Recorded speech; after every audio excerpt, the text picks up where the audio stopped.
अमरावती म्हणजे पश्चिम विदर्भातील 5 जिल्ह्यांचं केंद्राचं शहर, महत्त्वाचं शहर, बाजारपेठ. पण त्याच वेळेला अलीकडे जो परतवाड्याचं जे कांड उघडकीस आलेलं आहे, लैंगिक शोषण आणि व्हिडिओ स्कॅन्डल, त्यामुळे अमरावतीकरांच्या भावना संतप्त आहेत.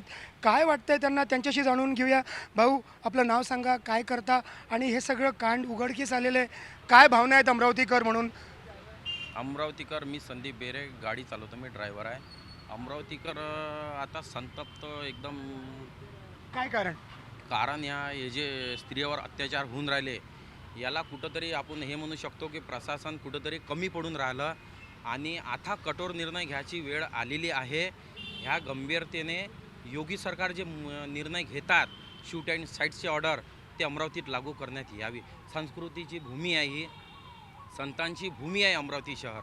इथे कुठेतरी निर्णय चुकीचे होऊन राहिलेत. मग तुम्हाला असं वाटत नाही का की 19 वर्ष वयाचा मुलगा फक्त, आणि तो 500 रुपये प्रति दिवस भाड्यानं फ्लॅट घेऊन राहतो, मुलींना आणतो, अल्पवयीन मुलींना आणतो, काय वाटतं मोठं रॅकेट असेल?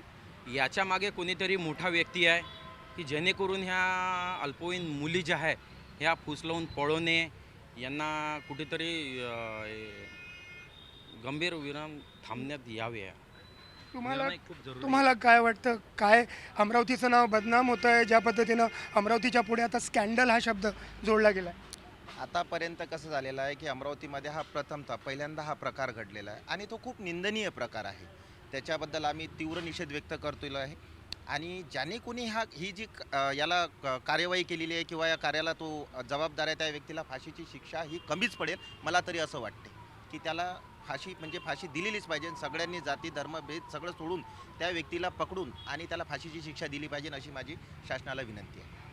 काय वाटतं आपल्याला? मध्यंतरी असं म्हणण्यात आलं होतं की कोणत्या धर्माच्या मुली आहेत, कुठेतरी एक धार्मिक कलर देण्याचा प्रयत्न केला होता. पण आता जे समोर येत आहे त्यामुळे एक दररोज नवीन नवीन खुलासे होत आहेत. काय वाटतं? नाही, आता नवीन नवीन खुलासे होत आहेत की मी आता असं प्रत्येक कोणत्याही धर्माबद्दल बोलत नाही, पण त्यात सगळे हिंदू मुस्लिम सगळ्या मुली मिक्स आहेत. मी आपल्याच स्वतः मुली आहेत. आपल्याच मुली आहेत, आपल्या बहिणी आहेत, आपल्या आई आहेत, सगळ्या आपल्या भगिनी आहेत. त्याच्याबद्दल आपलं मन दुखते आहे, म्हणून म्हटलं त्या व्यक्तीला फाशीची शिक्षा ही झालीच पाहिजे.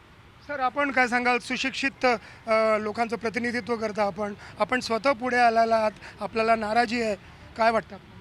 अशा नराधम प्रवृत्तीविरुद्ध शासनानं कठोर कारवाई केलीच पाहिजे सर.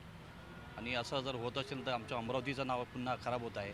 आणि एवढी सांस्कृतिक भूमी असलेली आमची अमरावती, तर अशा नराधम प्रवृत्तीमुळं बदनाम होत आहे. कुठेतरी सोशल मीडियाचा याच्यामध्ये एक गैरवापर केला जातो असं दिसतंय. हो, सोशल मीडियाचा वापर केलेलाच आहे. कारण की ते असे व्हिडिओ अपलोड केले आहेत त्यांनी, आणि जवळपास 350 व्हिडिओ त्यांनी अपलोड केलेले आहेत. तर हा एक गैरवापरच आहे सोशल मीडियाचा. जेव्हा पहिल्या प्रथम असे व्हिडिओ समोर येऊ लागले, काय भावना होत्या?